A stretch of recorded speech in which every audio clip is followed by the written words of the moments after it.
Leadership Roundtable. Thank you to our panelists and the 40-plus attendees who are already in. We're expecting several more to join.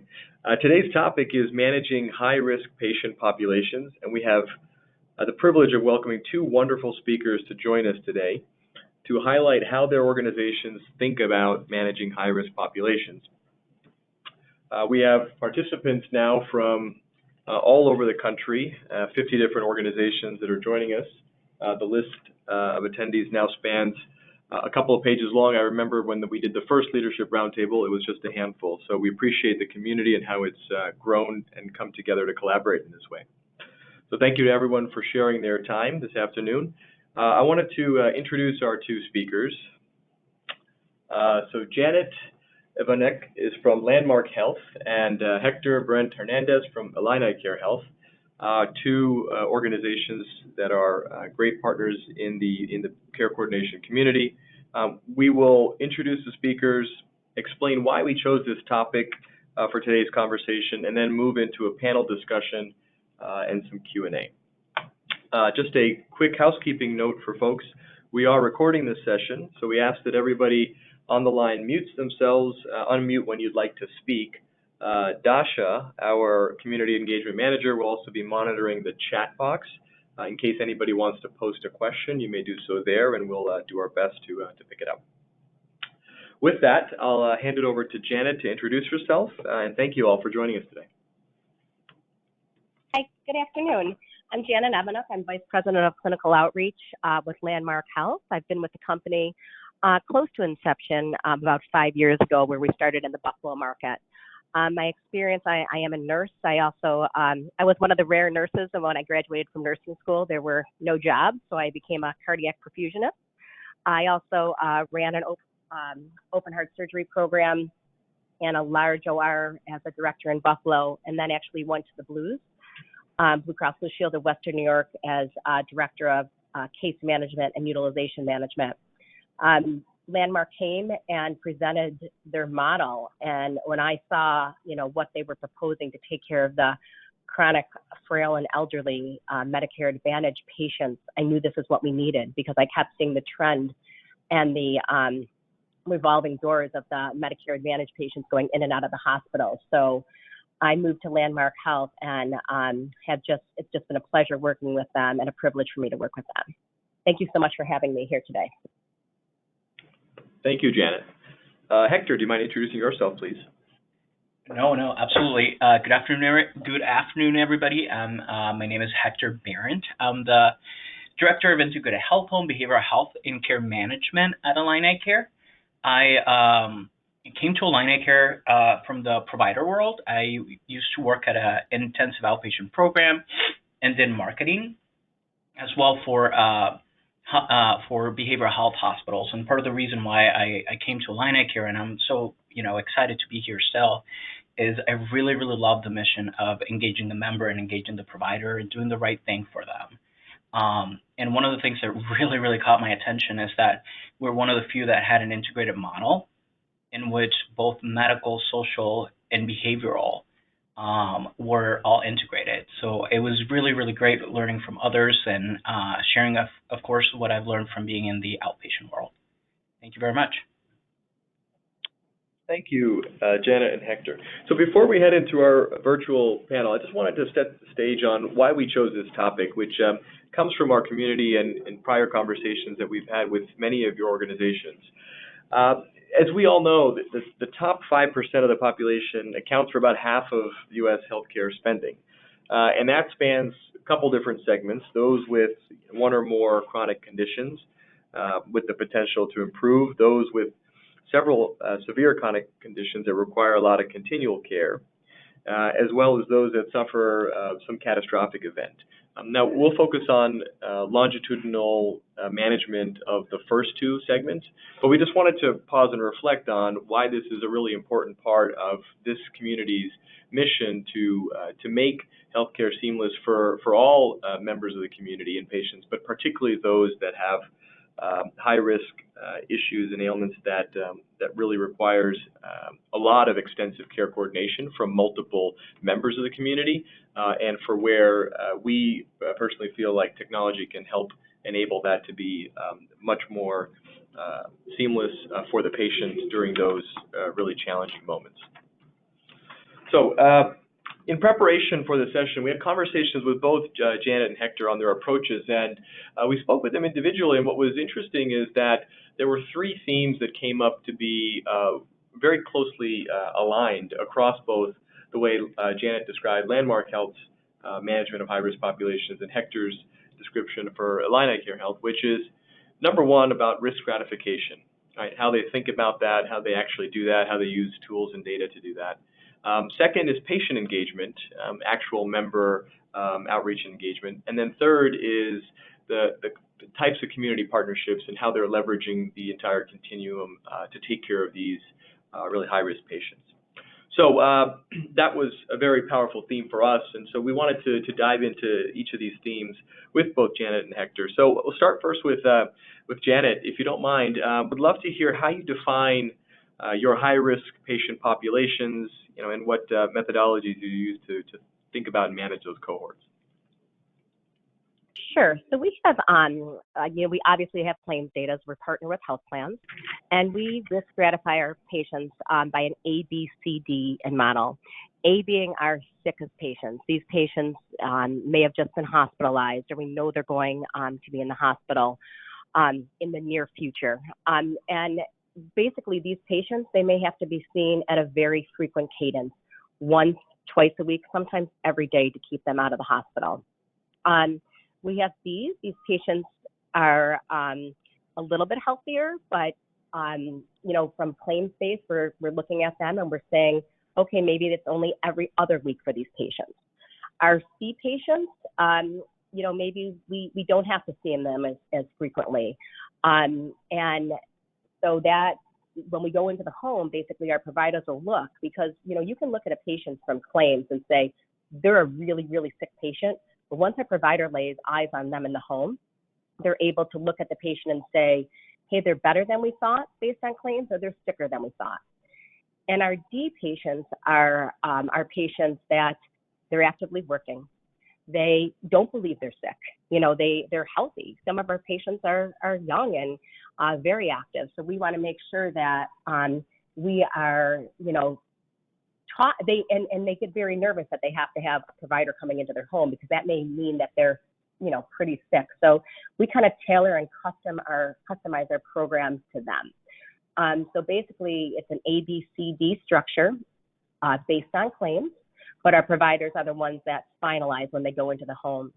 One thing to add to that, when we do go into the home, we have the ability, we always say when our patients go and see their PCP, that they put on their Sunday best. And I was in a PCP office the other day, and they're like, we always see the elderly ladies coming in with their lipstick on. They look great when they come in. But then we go into their home, and it's a whole different story. So, when our provider has time and, spends an hour to an hour and a half in the home at that first visit, we're really basically to look, not what they look like on paper, but what they look like in their home environment and how sick they truly are. Great. Thank you, Janet, for laying that out. I'm curious, Hector, how does that risk stratification compare and contrast from the Illini Care Health perspective? It's actually very similar. For us, we use our risk stratification, and we get data, of course, from the state when there is prior engagement and services there. We also receive claims data, and we outreach all of our members to complete a health screen. So what we use is just different parts of what the member is presenting and how the member is presenting to us. Either it's via claims or in person, since we are on site at a lot of hospitals. And we use that to stratify the member, and also taking into account how is the member presenting, what is the member saying, and how often they want to be outreached as well. So we use all of those different things, and one of the greatest things is actually being able to partner with members and with our providers and discussing what the acuity should be, what should be the care plan of the member, and how we can partner with the PCP or the specialist or the ancillary providers to really impact the members. So we use, of course, high acuity, which, as Janet was saying, is sometimes is weekly or daily outreach, as well as medium acuity, which are less complex. You're working on short-term goals, and you are really partnering on what the member wants. And low acuity, which you outreach either telephonic or face-to-face or via mailings to provide education or whenever the member reaches out to you. And of course, we have our most complex care management members, and those we outreach every 2 weeks or even more than that, as well as weekly. But one of the most important things that we can do is really partner with the provider and partner with the member to discuss what the outreach plan is going to be, what are the health goals, and what are we seeing, right? And how does the member feel about this information, because they are driving their care.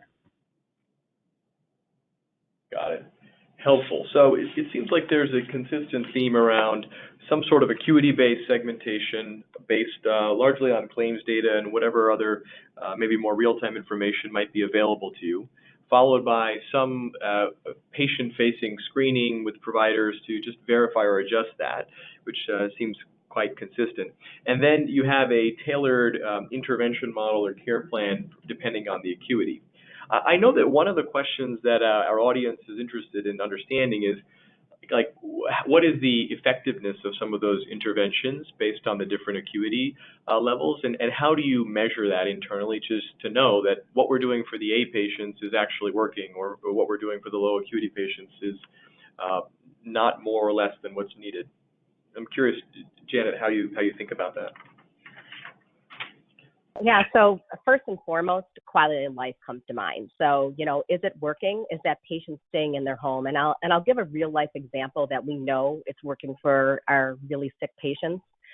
When I speak to, and this aligns with PCPs as well. When I speak to PCPs and tell them about some of our success stories, success to me is when we keep a patient at home on Thanksgiving, because that means that we have kept them home for maybe one of their last Thanksgivings with their family. So I think first and foremost is quality of life.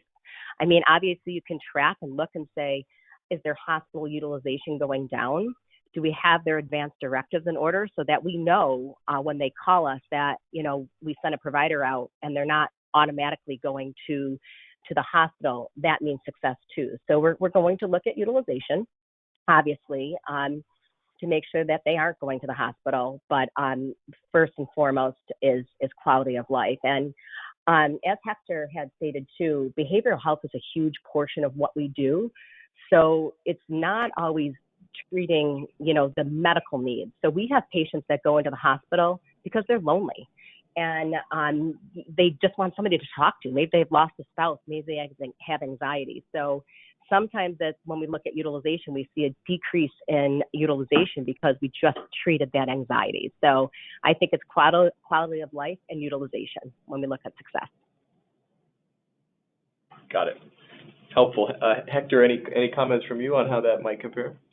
I agree 100% with Janet, is the quality of life. One of the best things that I think you can do as a clinician or as a care coordination or a care manager is really look at what the member wants to do, what the person in front of you wants to do, and what they want to work on. Of course, you always use education, right? To say, if you do this, this will happen. And one of the greatest things is that the measurable goals, all goals that the members have, everything that you're working with should be measurable. It's a really good strategy too to say, look, you're almost at 100% or you're almost at 80%. And that may be different from person to person, from chronic conditions to chronic condition, and from goal to goal. And of course, you should see a decrease in unwarranted utilization. But one of the best things is showing somebody their progress.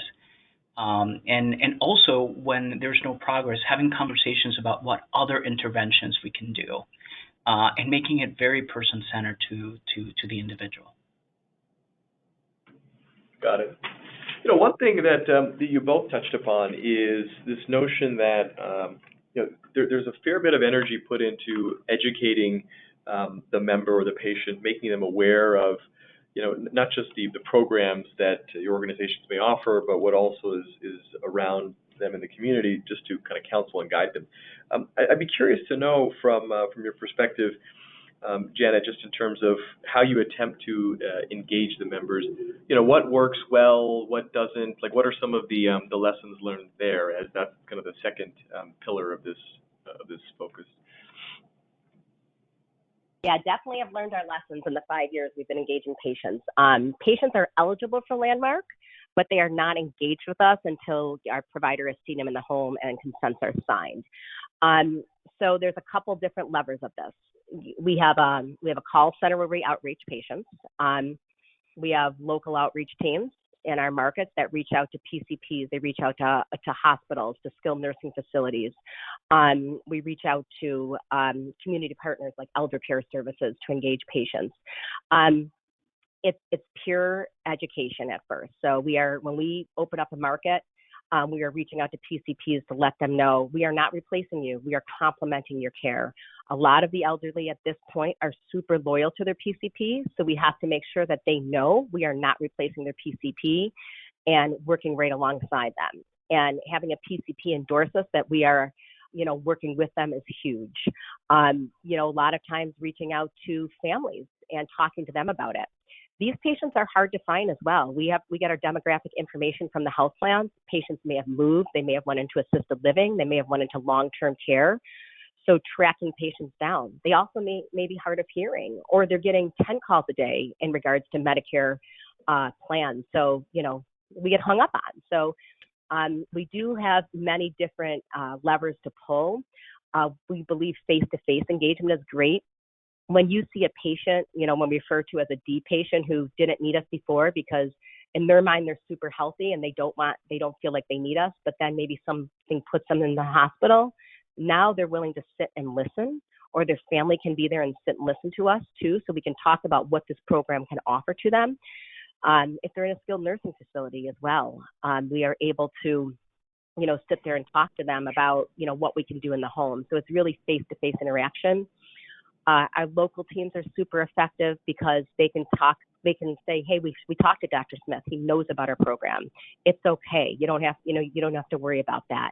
So we have many different levers we pull, even for some of our ESRD patients, going to dialysis centers, not only educating the patient, but educating providers, educating specialists. So there's so many different approaches, and each patient has a different plan. Just like we have a care plan for their treatment, we have a different way, if we can't get a hold of them, how do we end up engaging this patient? So definitely different levels for each patient and multiple different approaches, and that evolves every day. Just like in any business, that's evolving every day.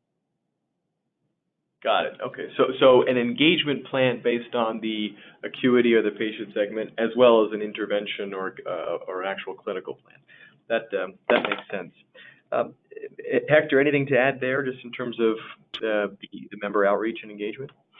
Yes, absolutely. So I've been with the company for about 6 years, and I have seen our engagement strategy really, really evolve with getting to know our membership and becoming more aligned with the providers and the PCP. I think engagement is a key strategy, right? Because otherwise we're just making calls and we're just making visits. At the end of the day, the member needs to buy into what we're doing and have self-management goals in order to reach their most optimum health status. So what we have done a lot is partner with PCP places, with FQHCs, and with providers, as Janet said, to find the members and have the correct demographics, but also engaging the members where they are. And that could be at a hospital, right, during the most critical time, or at the provider offices or in the community.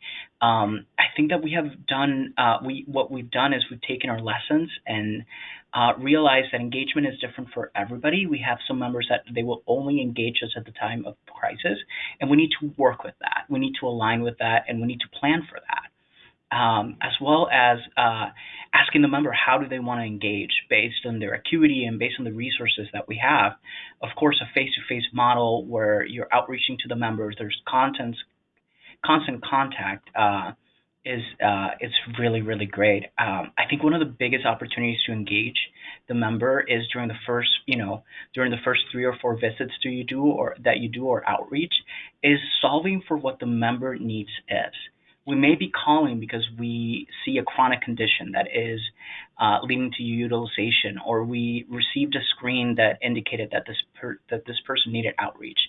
But really solving for what the here and now is for our member, it's a really good opportunity to engage. And that's where, as Janet said, our care managers have to be very proactive. They have to be creative, and they really got to work on the motivational interviewing to engage the member. Very helpful. I know that members of our community have struggled with this very issue. Some will describe it, their hard to reach strategy, or I just can't find the patients. We hear this time and time again. I'm curious, as you for now several years have been at this patient engagement.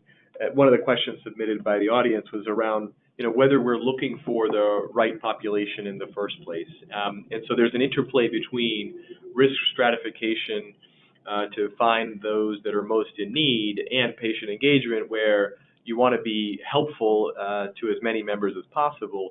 So I'm curious how you think about these two levers together. In other words, you're trying to engage who needs you the most, but somehow the message isn't getting through. At what point as an organization do you think about the health of the population overall and saying, well, maybe I'll step down to the slightly lower acuity and invest more energy in engaging that group just because I can actually get through? Is there a trade-off there that you have to think through, Janet? And if so, how does that happen at Landmark Health, for example?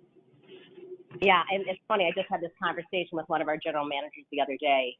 Of course, we are always going to be going after those high acuity patients, those A patients that, 10, 12 inpatient visits, again, more ER visits, high spend, but it's really important to reach out to, as we call our D patients, our lower acuity patients. Those are the patients who we need to educate about our program, because the more patients we can engage, the more lives we can impact and affect.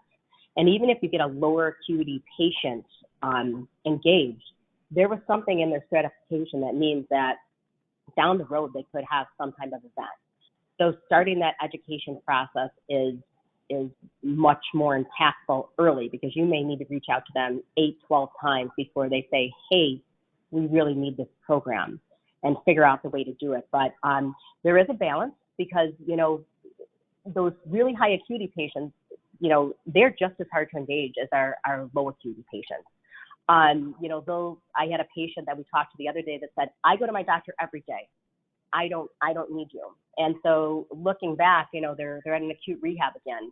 It's their 11th hospital stay of this year alone. And we are, just into February, not hospital stay, but encounter into hospital, ER and inpatient stay together. So they take more time, but important. And really each lever is important. So we have a central outreach team out of Huntington Beach, California, our headquarters, and they make phone calls. So they're almost getting the patients that are the lower hanging fruit. But then in the local markets, we devise a plan for each A, B, C, D patient, so that we can make sure that we are touching everybody, because we don't want to forget everybody. Everybody's sick in this population. It's just how sick are they? So, we definitely devise a plan in each market to figure out what's best at this point. When we when we go into a PCP office and we share the list with them of patients that are eligible for this program, sometimes they look at it and they're like, oh yeah, that A patient, please engage them. But they're like, that, lower acuity patient, they're going to need your help pretty soon too. So we also look to our provider partners in the community to help us with that engagement. And we will take the time to devise a plan for each acuity. Mm-hmm. Mm-hmm. Hector, how does your experiences compare? Well, I think we always have to have a strategy for the proactive care management, which I think is the second group that you spoke about. And those are individuals that may be low acuity but need an intervention or their health condition is deteriorating. That strategy is going to be a lot different, right? It may be a telephonic strategy. It may be a visit and with some telephone and some disease management. And health plans are good at that, right? The other one, the reactive care management, which usually happens after an event like a hospitalization or an ED visit or a post-acute, it's a little bit different, and your engagement strategy should be very, very different to impact your population. One of the best things that we've done to really work with members on the reactive side of things is embed our care management at hospital places and acute places, so that they know that the next time that there's an episode, somebody's going to be there that cares about them, that works with them, and that knows their story. And with the proactive care management, with those members that their utilization may be increasing, or again, there's a chronic condition, it's really, really important for us to partner with PCP office and specialists, as well as, behavioral health centers to impact the population. But I think there should be a strategy for both to prevent the rise in risk of our members, and their conditions to decline.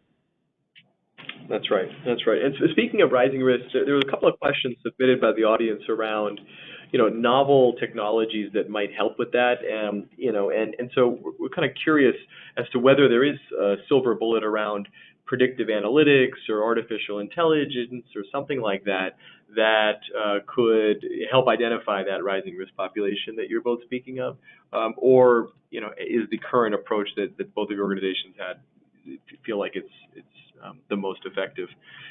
Curious, Hector, if you've had any experience there, or Janet. Yeah, this is Hector. So I do believe that we need to utilize our data, right? Our predictive analytics tools, and a lot of what we. My apologies, my phone disconnected a little bit. We need to really use our predictive modeling to engage members and to look at how engageable they're going to be and what are the interventions that need to be tailored for a specific cohort, a specific population, or even a specific product. So it's really, really important. And one of the things that I think for members with rising risk is as you mentioned, like real-time data, or as close as we can get. Because a lot of those members may have ED utilization that is unwarranted. And that really, with linking them to a PCP or meeting their social determinants of health, or really just engaging them in the disease management process, it's a really good intervention. And I think that's where the real life data becomes so available. One of the things that we've done is in the places that we have that we're on site in the outpatient is we use the PatientPing tool to notify providers that somebody had an ED visit. So we're proactively outreaching and proactively partnering with the providers in ways that we probably couldn't have done it before if we didn't have that real life data. And one of the things that I've observed is that providers really like that, and especially behavioral health providers. PCPs have an attributed population.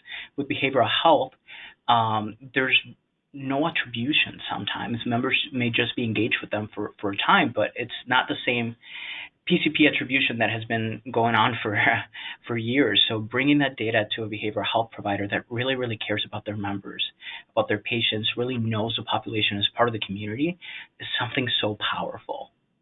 Mm-hmm. Appreciate it. I would agree with the real-time, I'm sorry. I would agree with the real-time data.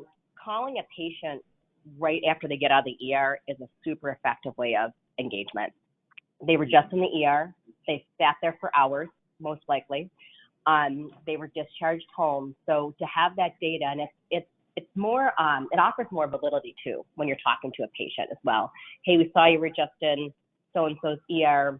We just want to review this program that you're eligible for. Carries a lot more weight. Also, real-time data, and we have this in many markets with HIEs, is that we're able to, just like Hector said, we have embedded liaisons in the hospitals. We're able to see the patient in the hospital What's super impactful is if that patient goes to subacute rehab and somebody from our team sees them in the hospital and then sees them in the skilled nursing facility, a non-clinical person, but just somebody is following them through the continuum. So even if they're non-engaged with us and they see somebody in both places, that starts really impacting what they think of Landmark at that point. And for patients who are already engaged with us, that data of knowing, hey, they hit the hospital. Why did they hit the hospital? Why didn't they call us first to come out?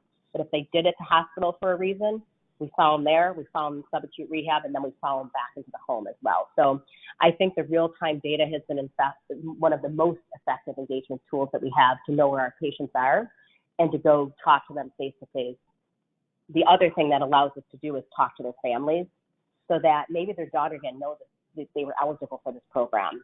Or, a lot of our patients, unfortunately, have some type of dementia as well. So now we can sit there and talk to their healthcare proxy about, hey, this program's there for them. So I think real-time data, I know in every market we open now, it's one of our first things we set up is that. And, in the New England market, we are using PatientPing, obviously, to tell us where our patients are and what other community partners that they use, too. Mm-hmm. Thank you for that, Janet. And speaking of community partners, I'd love to spend the last few minutes before Q&A just around what community partners Landmark and engages in terms of managing its polychronic patients, and what you found, Janet, to be very effective. Where you feel there are pockets that are still not fully where they need to be. I mean, you mentioned elder care services earlier, but just love to get your perspectives on what community services are really vital to taking care of your polychronic patients. Yeah, this is such an important piece because, we talked about elder care services, Office of the Aging. We're talking when we also have social workers with Landmark, which are just godsends at this point. And so if one of our provider goes into the home and we see that a patient does not have food or something else is going on, maybe they are not at the maybe they don't have capacity anymore. Our social workers will go out and start that paperwork to get them to a higher level of care. So, we're working, obviously, PCPs and specialists always for our patients. When our provider goes into the home for the first time, some of our patients have 7 specialists, so they have to get that organized, especially when they're leaving the hospital. Outreaching to the PCP and then just seeing what services they have. But so there's 2 different ways of looking at it. For engagement, obviously, Office of Aging, elder care services, home health agencies are huge for us. And the reason why we partner with home health agencies is because patients already say, I have my home health nurse. And Landmark is, we're not home health. We're not a certified home health agency. So to be able to work with our home health agencies and be able to explain to a patient, you're going to have a home health nurse that's going to see you, but this is a home health provider that the nurse may call if they need something. So we've partnered very closely in multiple markets with the nurse or PT in the home for engagement. If we have a patient that we have not been able to engage and they are in the home seeing that patient, we've had home health agencies call us and say, we're here with Mr. Smith. He's eligible for your program. And we do a warm transfer right there to get that patient engaged. And then it also works with our engaged members too. If that home health nurse is in the home and we educate them about Landmark, when they call the PCP because there's an issue with the patient, a lot of times the direction will be send the patient to the hospital. And nurses can advocate for us in the home and say, hey, they have Landmark services. And they're able to call us and we can send a provider right out. So there's engagement community partners, obviously. And then there's just maintaining our engaged patients as well. So I think the one thing, and I will say about PatientPing, because this was one thing that I was really happy about, when a patient has PatientPing and we can see, we can look that patient up, we know what other services they have. Are they with elder care services? What home health agency do they have? What is their correct number? So we're able to use that for engagement too. And then once we go in and get a really clear picture of the patient, bringing services to them in the home is very impactful as well. Wonderful. Thank you, Janet. And Hector, just in terms of Illini Care's, duals of Medicaid population, what sort of community partners do you mentioned behavioral health before, but any others that you'd want to call out as particularly important? Absolutely. I think, we do serve a lot of members, and everybody has different needs. One of the greatest things that I love about my job and what I do is that sometimes we get complex cases and members with complex needs. So it's the perfect opportunity to create innovation with providers and seeing what can we do that is outside of what's been done to really, really impact the care of the member. So it may be adding hours for home health. It may be partnering with behavioral health providers to ensure that there's psychiatry on the first. And so that's one of the things that it's really important is partnering with your FQHCs because they do have an integrated care model. If you have a behavioral health provider that has, medication-assisted treatment on site, that's always a great strategy as you're looking for members that may have a co-occurring disorder. So I would not be able to tell you specifically what kind of partner you need because I think you need partners that do different things as home health. Subacute is really, really important, especially as you're experiencing members that have complex needs and they're not able to discharge from the hospital because they may be homeless and they need a skill level of needs. So you get to build programs with the providers and you get to really, really work closely. And I think that really brings people together and creates a team approach for the member. And that's where that innovation and that follow-up, and that's the way that great programs get started with a single case. Wonderful. Thank you, Hector, and thank you, Janet, for that rich dialogue. Really appreciate both of your perspectives on behalf of Landmark Health and Illini Care Health. We have on the screen just some of the notes that we've taken around these three themes from both your organizations. But we'd love to open it up to questions from the audience. I know some were submitted beforehand. I'm sure this dialogue triggered others. So if you'd like to ask a question, please feel free to unmute yourself, and we'll try to take those.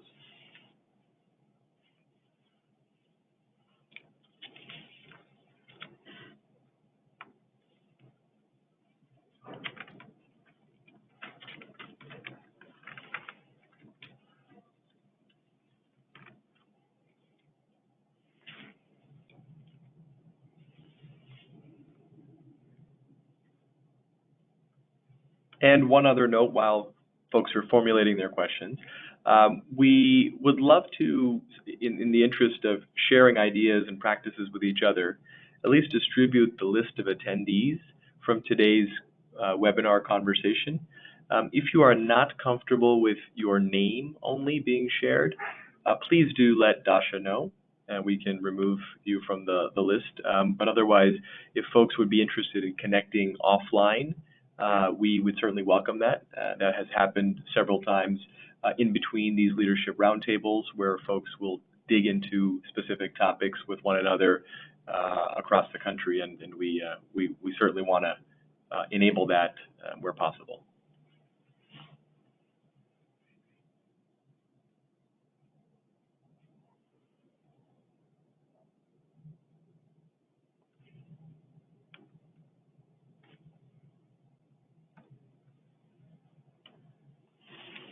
Okay, so I'll attempt to prime the pump a little bit with the hardest type of question, which is to simplify all of these wonderful ideas and tactics into as close to the silver bullet as possible.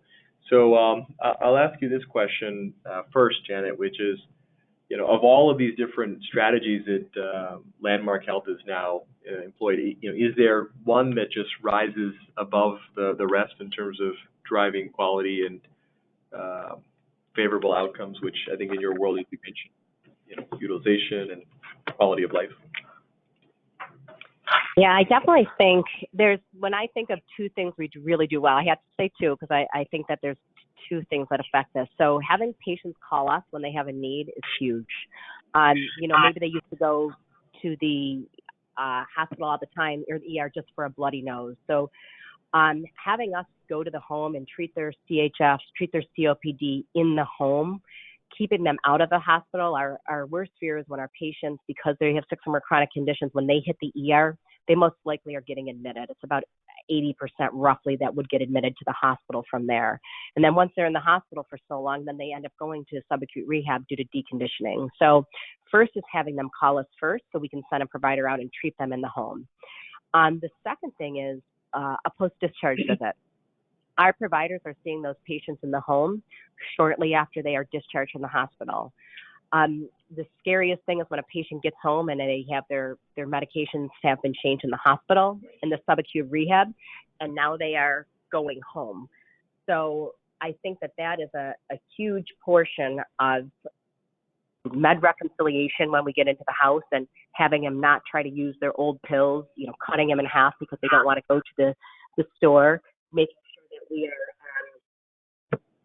are calling their specialists, setting up their appointment with their PCP, just getting them organized.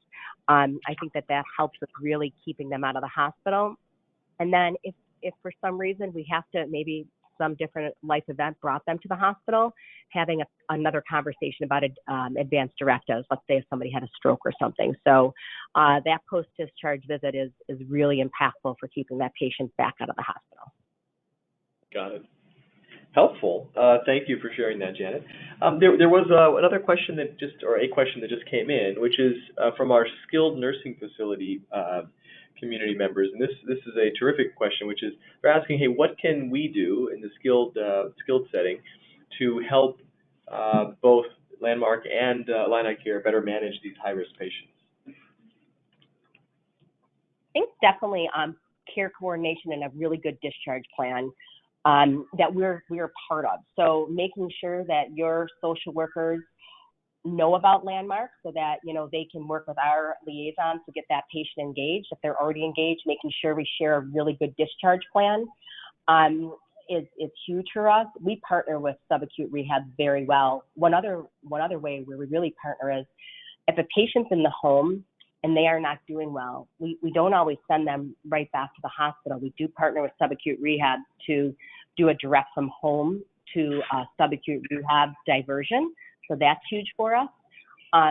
But really, making sure there's a smooth transition of care upon discharge and just receiving that discharge summary so our providers know what was done along their journey in the hospital and subacute rehab. So I think it's just coordination.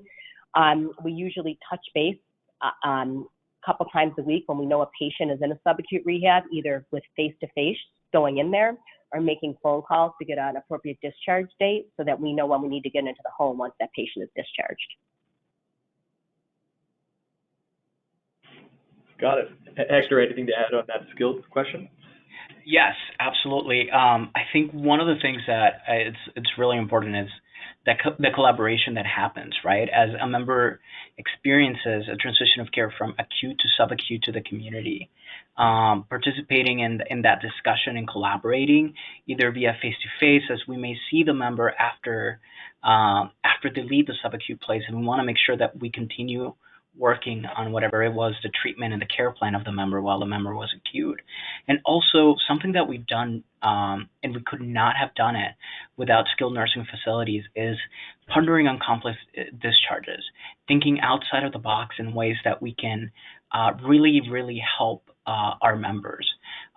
We've done it really well with providers here in Illinois, and it's really great seeing the relationships that the subacute facilities have, the skilled facilities have with the hospitals, and how the MCOs, with the managed care organizations, how we can collaborate with the skilled facilities to create a really optimum environment for our most complex members that otherwise we would not have been able to impact without the collaboration of a skilled facility, thinking outside of the box, creating a safe environment very specific for that individual. So it's really great, that collaboration that happened around transition of care, and of course the partnership around complex discharges. Yep. Terrific. We had another question, so thank you for that, Hector. Another question submitted, which is kind of speaks to your point around collaboration across the community from setting to setting, which is around whether either of your organizations give specific directions to the receiving facility in terms of, who to call to coordinate care for this patient or member. Somebody who's been around to different settings. Oftentimes it may be confusing, who's the coordinator across the care coordinators, if you will. Does that come up? And if so, how do you deal with that? Yes. For us, Sorry, go ahead. No, I was going to say, for us, it becomes increasingly important to provide a single point of contact to either the outpatient provider or the facility, and for us coordinating with, a member, with somebody that may be at the hospital, and coordinating with that provider as the member comes to the outpatient world. I think that single point of contact, both for the member and for the providers, is really it's something really key that we've implemented and really helps with the collaboration, especially, if there is, in places where there's PatientPing, it's really great because you can see the utilization of the person. But in some places there aren't. And that's where that really good rapport and that really face-to-face, and honestly, having the care manager of the MCO be a part of the discharge planning team that the hospital has becomes a necessity, so that we can facilitate that communication, we can escalate risks, and we can proactively, plan for our members. I would agree with Hector on that. We work very closely with the case management department at the hospitals. In some markets, we have liaisons that are there every day working with the case managers, helping them with the discharge plan. Sometimes we can get a patient out of the hospital sooner because we can coordinate things in the community better with them. And then the other piece is, if we have a patient in the home that we are sending into the ER, we don't like to do that, but if we have to rule out something, there's another huge collaboration piece there too. So we work really hard with ERs to make sure that if our provider is sending somebody in to the hospital for something, and to let that ER physician know what we're sending that patient in for, and if they rule out for something, that we can take them right back home instead of them being discharged too. So I think it's on the front end of a patient going to the hospital if we do need to send a patient, and then on the back end, at that point, really working with the case management departments. The one key people that we always work in the hospitals too are the case management departments that are in the ER, the social workers there as well, because they may have patients present and they're kind of a social admission.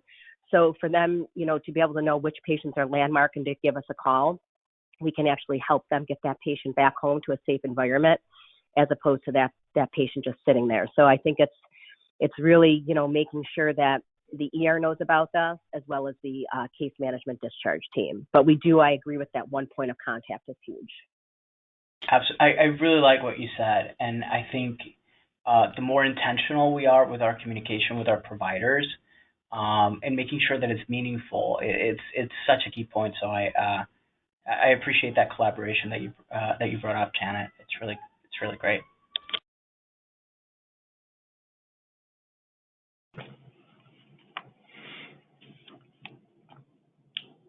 Any other questions from the audience?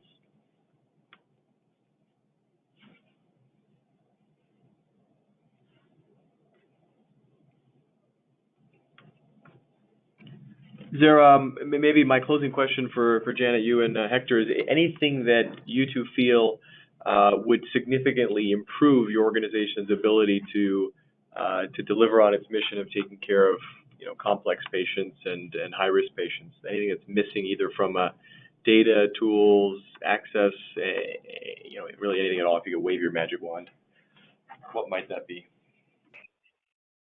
I think we're always trying to improve our engagement strategies and techniques. The more patients we can engage, the better. So, there's always every week I meet with teams. What can we do to get more patients engaged in our program? So, we're constantly looking for different ways to do that. I mean, we have data. We know where these patients are going. We have phone numbers, or we find phone numbers. We're working with community partners. But I think that's that's a really hard part of it, because unless we can get all the patients engaged, we can't impact their care. So that is constantly evolving, getting as many patients as engaged as well. Not only do our partners in the community, the PCPs, specialists, home health help us, but the health plans that we partner with too are really helpful in, what ways can we help you to get these patients engaged as well. So that's the hard part. I mean, we've done a really good job. I think with Landmark, we had a certain level set where we thought engagement would be at steady state, and we've exceeded that, and we keep exceeding that now, but that's just because of different ideas and different approaches. So I think that's the part that I constantly think about, and I'm sure that's what Hector thinks about too, is how do we engage more patients? Absolutely, I agree with that. It's the engagement is key. Being innovative and really evolving as your population evolves and as you get to know more about the communities that you serve is such an important part of it. So I think working with our providers and engagement strategy, really using that, ADT and the information that comes in real time is really, really key for us. And that partnership and collaboration around transition of care. Because it's the providers that can really impact the care of the members. So if we work in engagement, on sharing information, on and aligning on the treatment plan and the care plan, it's really great because the member has this really dynamic team. So I think engagement and collaboration is something that's very key. Wonderful.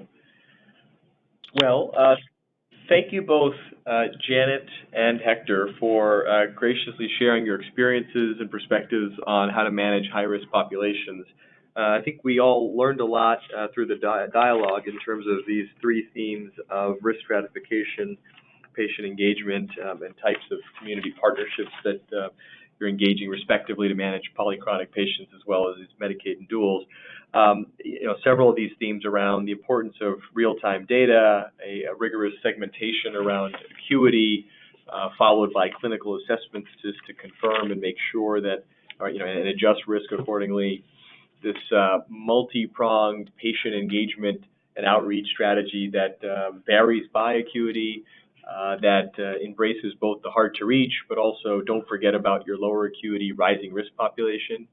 And really try to reach out to them through all sorts of modalities with, obviously something that's more real time in and around the encounter, the closer to face-to-face, the more effective based on your experiences, has been very valuable. And then in terms of community partnerships, is really thinking about the portfolio of partners that enable more graceful transitions to home care, skilled care, and behavioral health, amongst others, is I think a very important set of lessons for our community.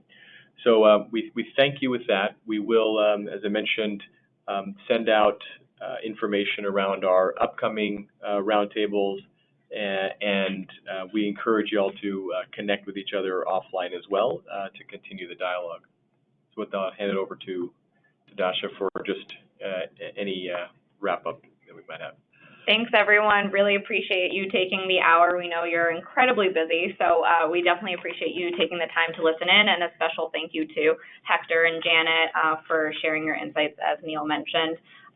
We will be having another roundtable in May, so stay tuned for the topic. And there will be a short survey when you leave this webinar, so feel free to put in any suggested topics that you have in mind. And we'll be sharing our learnings and takeaways in a blog post within the next month. Thanks so much, everyone, and hope you have a wonderful rest of your day. Thank you. You as well. Thank you.